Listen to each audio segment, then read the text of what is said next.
జనసేన సంస్థాగత నిర్మాణం కోసం పవన్ కళ్యాణ్ గారు ఏర్పాటు చేసిన ఈ సమాచార సేకరణ కమిటీల కార్యక్రమాలు విజయపట్నంలో విజయవంతంగా కొనసాగుతున్నాయి. నిన్నటి వరకు సుమారుగా 1500 వరకు అప్లికేషన్లు వచ్చినాయి. జన సైనికులు, వీర మహిళలు, జనసేన నాయకుల నుంచి. అదేవిధంగా ఇంకొక 2 రోజులు పొడిగించాలని ఈ కమిటీలకు అపాయింట్ అయిన అబ్జర్వర్లందరూ పవన్ కళ్యాణ్ గారిని కోరడంతో ఇంకొక 2 రోజులు గడువు పెంచారు. ఈరోజు రేపు కూడా ఈ కార్యక్రమం కొనసాగుతుంది. చాలా ఉత్సాహంగా ఈ కార్యక్రమంలో జనసేన నాయకులు, కార్యకర్తలు పాల్గొంటున్నారు. ఇది ముఖ్యంగా పార్టీ నిర్మాణం కోసం ఏర్పాటు చేసిన కార్యక్రమం ఇది. ఈ రోజున మాజీ మంత్రి, వైసీపీ నాయకుడు పేరుని నానిగారు మాట్లాడుతూ మంగళగిరి నుంచి ఎమ్మెల్సీ హరిప్రసాద్ మచిలీపట్నంలో మకాన్ చేస్తున్నాడు. ఆయన మున్సిపాలిటీ పదవులు ఇస్తాం, ఎమ్మెల్సీ పదవులు ఇస్తాం, కౌన్సిలర్ల పదవులు ఇస్తాం, రెండు అని పిలిచి అందరి దగ్గరని అప్లికేషన్లు తీసుకుంటున్నాడు అనే ఒక ఆరోపణ చేశారు. అయ్యా నాని గారు, ఈ కార్యక్రమం మీ ఇంటికి కోత వేయడం దూరంలో జరుగుతుంది. కనీసం ఇటువంటి ముఖ్యమైన సమాచారం కూడా మీరు సక్రమంగా సేకరించలేకపోతే మిమ్మల్ని చూసి జాలిపట్టం తప్ప మేము ఏమీ చేయలేము. ఆ ప్రెస్ మీట్లో మీరు పార్టీ మీద, జనసేన నాయకుల మీద, పవన్ కళ్యాణ్ గారి మీద చాలా విమర్శలు చేశారు. అందులో ముఖ్యంగా ఏంటంటే ఈ కార్యక్రమం ఇక్కడ ఏర్పాటు చేసింది కేవలం ఈ రావణ్ అనే వ్యక్తి మీద కేసులు పెట్టించడానికి. కేసులు పెట్టించాలన్న నెపంతో ఈ 2 రోజులుగా ఇక్కడ ఈ కార్యక్రమం చేస్తున్నారు అని ఆయన ఆరోపణ చేశారు. ఈ కార్యక్రమం ఎప్పుడు డిజైన్ అయింది? 4 రోజుల క్రితం డిజైన్ అయింది. 27వ తారీఖున పవన్ కళ్యాణ్ గారు విజయవాడలో మీటింగ్ పెట్టి ఈ కమిటీలను అనౌన్స్ చేశారు. కమిటీలు అనౌన్స్ అయింది ఎప్పుడు? రావణ్ అరెస్ట్ అయింది ఎప్పుడు? రావణ్ అరెస్ట్ చేయించడానికి మేము మంగళగిరి నుంచి వచ్చి ఇంత దూరం వచ్చి ఇక్కడ ఉండాలా? ఆయన అంటారు హరిప్రసాద్ బందర్లో పని ఏంటి, నరసాపురం ఎమ్మెల్యే నాయకర్ గారికి బందర్లో పని ఏంటి? నాన్నగారిని ఒకటే అడుగుతున్నాం, మేము బందర్లో రావాలంటే మీరు వీసా ఏమన్నా ఇవ్వాలా? మీ అనుమతి కావాలా? ఇది మీ జాగీరా? ఇక్కడి నుంచి మేము కోడూరు వెళ్ళి కేసులు పెట్టించామంటారు. అసలు ఇంత అసత్యపు ప్రచారం మీరు ఎలా చేస్తున్నారో అర్థం కావట్లేదు. కోడూరు ఎవరు వెళ్ళారండి? ఇక్కడ జరుగుతుంది సమాచార సేకరణ. మా కార్యకర్తలు, మా నాయకులు, మా వీర మహిళల కోసం ఏర్పాటు చేసుకునేది అయితే తప్ప కౌన్సిలర్ల పదవులు ఇవ్వడానికో, ఎమ్మెల్సీల పదవులు ఇవ్వడానికో కాదనేది మీకు ఇంకొకసారి గుర్తు చేస్తున్నాను. మీరు మాట్లాడతారు హరిప్రసాద్కి మంగళగిరి ఆఫీసులో మీటింగ్లు ఏర్పాటు చేసే కార్యక్రమం ఉంది, ఇంకా చాలా కార్యక్రమాలు ఉన్నాయి. అన్ని కార్యక్రమాలని పక్కనకి పెట్టించి పవన్ కళ్యాణ్ గారు మచిలీపట్నం హరిప్రసాద్ ఎందుకు పంపించారు? ఈయన చెప్పే మాటలు చూస్తే రోజు గేడి దగ్గర కూర్చొని ఆయన జనసేనలో ఏం జరుగుతుంది, ఎవరు వస్తున్నారు, ఎవరు వెళ్తున్నారు, హరిప్రసాద్ ఎక్కడికి వెళ్తున్నాడు, నాయకర్ ఎక్కడికి వెళ్తున్నాడు, రిజిస్ట్రీ రాసుకోవడంగా కనపడుతుంది. మీకు సడన్ గా మళ్ళా రావణ్ మీద మీకు ప్రేమ పుట్టుకొచ్చింది. ఎందుకు ప్రేమ పుట్టొచ్చింది? మొన్నటి వరకు సాయి కృష్ణ, ఆ కేసు అయిపోయింది. ఇప్పుడు కొత్తగా రావణ్. ఈ రావణ్ని ఈ రోజు నుంచి ఎందుకు మాట్లాడటం బిగిన్ చేశారు? ఈ కేసులో, రావణ్ కేసులో ఏదైతే బెయిల్ కోసం ప్రయత్నం చేస్తున్నాడో ఆ న్యాయవాది వైసీపీ రావణ్ని వాడుకొని వదిలేసింది, మాట్లాడటం లేదు అని చెప్పడంతో ఈరోజు మళ్ళా మీరు ప్రెస్ మీట్ పెట్టి దీని మీద మాట్లాడటం బిగిన్ చేశారు. రావణ్కి వైఎస్ఆర్సీపీకి మీకు ఉన్న సంబంధం ఏంటని ఈ సందర్భంగా మేము ప్రశ్నిస్తున్నాం. ఆల్రెడీ ప్రజలందరికీ తెలుస్తుంది రావణ్ వెనకాల ఎవరున్నారు, ఈ కుట్రకు కారకులు ఎవరు.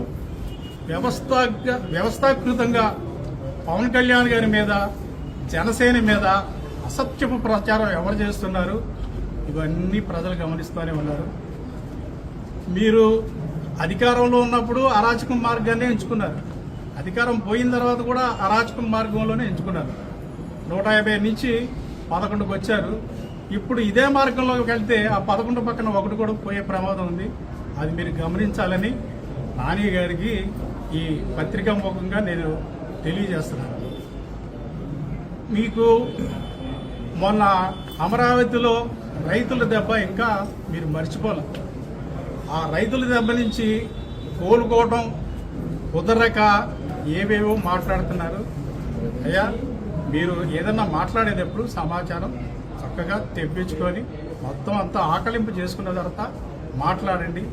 అవి ఇవి విని అవాకులు చవాకులు పేలద్దని కోరుతున్నాము. రావణ వెనకాల ఎవరున్నారనేది 2-3 రోజుల్లోనే ప్రజలందరికీ తెలుస్తుంది. ఇప్పటికే తెలిసింది. సోషల్ మీడియాలో ఈ విషయాన్ని గురించి కూలంకషంగా వస్తూనే ఉన్నాయి. మరింత సమాచారం బయటకు వచ్చే అవకాశం ఉంది.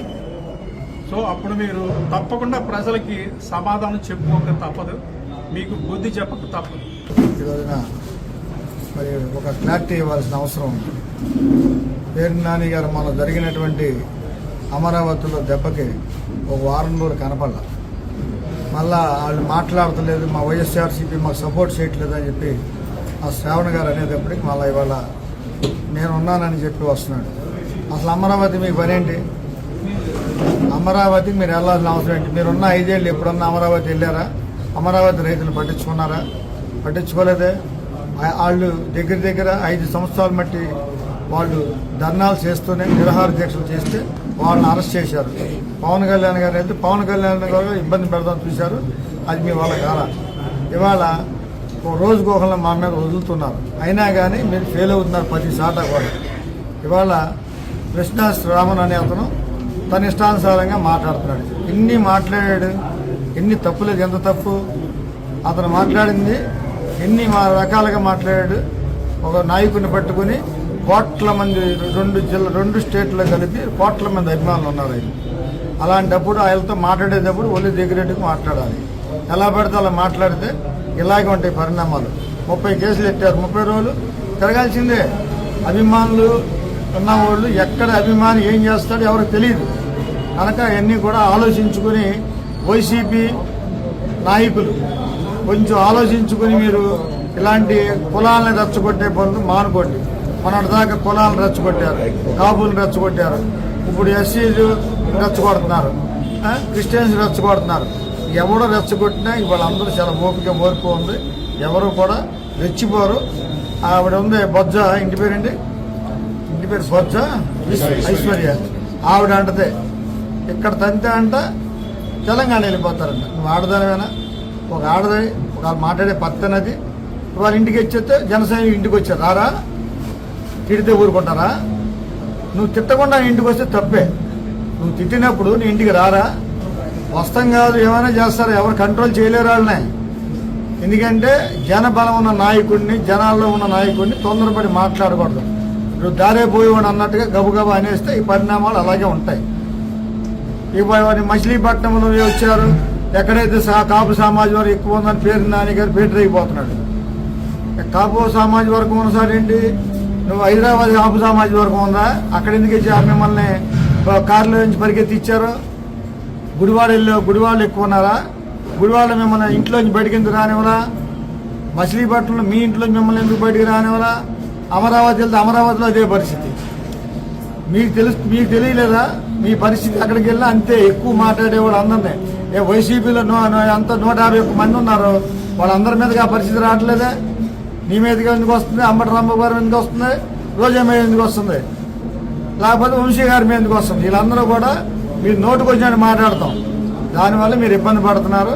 కనుక మీరు నోరు దగ్గరికి పెట్టుకోకపోతే రేపొద్దునైనా వాళ్ళ రామన్నే పరిస్థితి ఏంటో రేపొద్దు మీ పరిస్థితి కూడా అని చెప్పి మరొకసారి జనసేన పార్టీ తరఫున హెచ్చరిస్తున్నాం. ఈ రోజున ప్రెస్ మీట్ లో పేరు నాని గారు, హరిప్రసాద్ గారు ఇక్కడికి దాదాపు 7-8 రోజుల నుంచి వస్తున్నారు. ఆయన కళ్ళు కనపడలేదు, అదే ఆయన తొత్తరలో అనేశారు. ఈ రోజున మమ్మల్ని రౌడీలు అంటున్నారు. అసలు రౌడీలు అనేది వైఎస్ఆర్సీపీ మీకు పేటెంట్ రైట్. మీ గతంలో మీరు పిలిపించుకుని సీట్లు ఇచ్చుకున్న వాళ్ళందరూ రౌడీలే. అనంతబాబు డోర్ డెలివరీ చేసిన పెద్ద రౌడీ, అలాగే ఒక గౌరాజ్ కుర్రోని చంపేసిన వాళ్ళందరూ రౌడీలే. ఈ రోజున మీరు రౌడీయుక్తంగా మీరు మాట్లాడుతూ కులాల మధ్య మతాల మధ్య చిచ్చులు పెడుతూ మమ్మల్ని రౌడీలు అనడం హాస్యాస్పదం. అదేవిధంగా నిన్న గేట్లు దూకినెళ్ళలో బయటే కూర్చున్నాడు రావణ అనే విషయం మీకు ఎలా తెలిసింది? మీరు నిన్న పోలీస్ స్టేషన్ వెనకాల 150 మందిని ఆయన ఎవరో లాయర్ని పెట్టుకుని మరీ ఉన్నారు. మమ్మల్ని రానివ్వని వాళ్ళు వైసీపీ వాళ్ళు ఎందుకు రానిస్తారని చెప్పేసి అడగడానికి వెళ్ళాం మేము అందరం. వైసీపీ వాళ్ళు ప్రత్యక్షంగా ఇక్కడికి వచ్చి రావణ్ణి ఇడిపించడానికి వచ్చారని నెపంతోనే మేము లోపలికి వెళ్ళాం. కానీ అప్పటిదాకా పొద్దున 9 కాడి నుంచి మేము సరే ఆయన మీద కోపంతో వెళ్ళాం. ఎందుకంటే పవన్ కళ్యాణ్ గారు నోట్లో ఏం పెట్టుకున్నాడనే మాట అంటే మాకు కడుపు మండదా. మన పంతం నానాజీ గారు కేవలం రా అనే నువ్వు ఇక్కడికి వచ్చి పోటీ చేయి రా అన్నదానికే మీరు ఎంత పీక్కున్నారే. మరి మాకు పవన్ కళ్యాణ్ గారు నోట్లో పెట్టుకున్నాడంటే మేము ఎందుకు ఊరుకుంటాం?